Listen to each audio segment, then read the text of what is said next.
Hey there. Ready to really dig into the future of food? You shared a transcript from a YouTube video about uh, creating a common pantry. And I have to say, it's a pretty thought-provoking idea. The speaker style is definitely, how should I put it, unpolished. But sometimes those raw, off-the-cuff ideas are the ones that get the gears turning. Absolutely, yeah. It seems like this speaker's really onto something with this whole common pantry concept. Could you give us a bit more context on what that might actually look like in practice? Well, to be honest, the transcript is a little vague on the specifics, and the speaker themselves admits they're just kind of brainstorming, thinking out loud, really. But I think what they're getting at is imagine a future where food production and distribution aren't driven solely by profit, but by a shared commitment to sustainability and making sure everyone has access to good food. Okay, so maybe less about everyone having a stocked pantry and more about like a fundamental shift in how we think about food as a society. Exactly. What I found really interesting was how the speaker brought up the idea of like food nostalgia. Are we still going to be craving those juicy burgers if we transition to more sustainable options? Even things like printed meat or Hmm. insect protein. I mean, they even go as far as saying we might have to eat bugs. Yeah, yeah. I mean, it's kind of funny, but also makes you think, right? It's a really interesting question. It really gets to the heart of how we as humans perceive and relate to food. It's one thing to develop sustainable alternatives, but it's another thing entirely to shift consumer behavior and preferences. I mean, think about it. We're already seeing companies investing tons of money in plant-based meats that are supposed to taste just like traditional meat. And some of them are shockingly good. I recently tried this plant-based burger, and I swear I had to double-check the label, like, is this really not beef? Right. But even if it tastes the same, is that enough to change people's habits and preferences that are so ingrained, often from childhood? Well, the speaker seems to believe that technology can bridge that gap. They specifically talk about the potential of artificial intelligence and robotics to not only make sustainable food more widely accessible, but also to make it more appealing to everyone. It's like AI fine-tuning the taste and texture to perfectly match what we crave.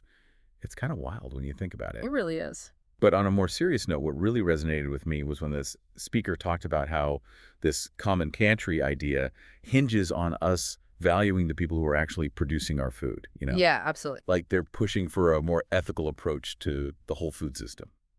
It's a critical point. I mean, it's one that often gets overlooked in all the hype about technology and innovation. While AI and robotics definitely have the potential to really revolutionize how we grow our food, we can't forget about the human side of things. A truly sustainable food system needs to be as much about treating people fairly, like fair labor practices, supporting local farmers, as it is about getting the most out of every acre of land. Totally. And that actually ties into something the speaker just briefly mentions, but I think it's worth exploring further. How can AI and robotics help us achieve those goals? What are your thoughts on that? Well, imagine this. You could have AI analyzing massive amounts of data on soil conditions, weather patterns, you name it, to help farmers optimize their yields while minimizing their impact on the environment.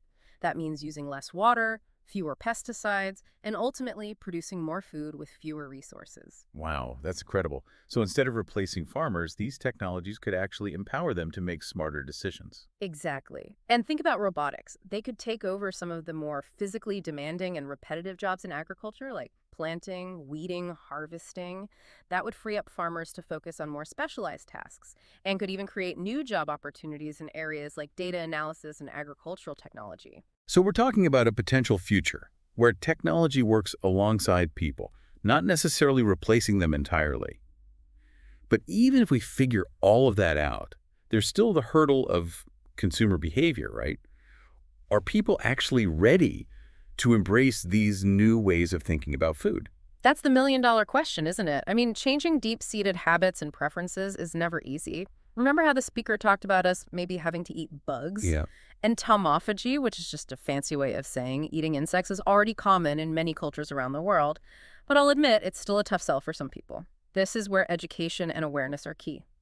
As we learn more about the environmental footprint of our current food system and the potential of alternative protein sources, we might be more open to trying new things. It just seems like the more we dig into this common pantry idea, the more it becomes about changing how we think about food, not just, swapping out ingredients. Totally. Yeah. But that brings me to something else the speaker mentioned that really stuck with me, that whole Malthusian theory thing. Right, right. Population booming, food running out, that whole kind of gloomy prediction.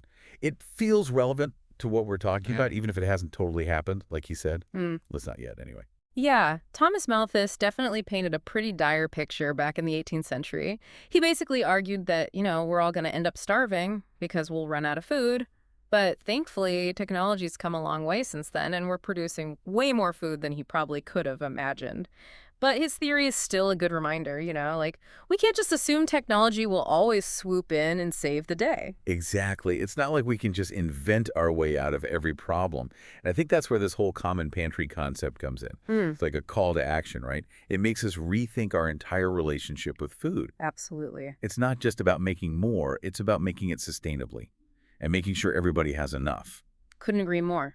It's about seeing food as a basic human right, not just something you buy and sell. Totally. Like moving away from that scarcity mindset and embracing a more, collaborative approach to the whole system, Yeah, absolutely. More community focused, too.